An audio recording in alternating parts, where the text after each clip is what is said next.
எனக்கு தெரிய இந்தியாவில் பிறந்த ஒரு வீர இளைஞர்களில் அப்பேற்பட்ட ஒரு அறிவாளியை நான் இதுவரை சந்தித்ததில்லை. ஒரு தீப்பெட்டி எடுத்தா அரை மணி நேரம் பேசுவார்.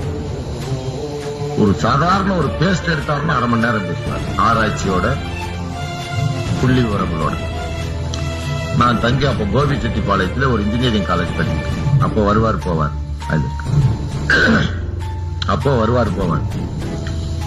அப்ப ஏதாவது காசு கொடுத்தோம்னா உடனே வாங்கிட்டு போய் ஒரு பிரஸ்ல காசை கொடுத்து இவரே கம்பாசிடரா சேர்ந்து அச்சு போட்டு நோட்டீஸ் அடிச்சு வெளியிடுவார்.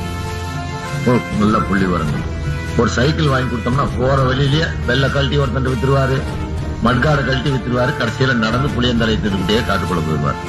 இந்த ஜெயங்கொண்டம் பக்கம் எல்லாம் அவருக்கு போயிட்டான். இந்த முந்திரி பருப்பு காடுகளை, அதனுடைய விளைபொருள்களை வெளி மார்க்கெட்டை சார்ந்த வட மாநிலத்துக்காரர்கள் புரோக்கர்களை வச்சு கொள்ளை லாபம் சம்பாதித்தார்கள். குறைந்த கூலிகளை கொடுத்தார்கள்.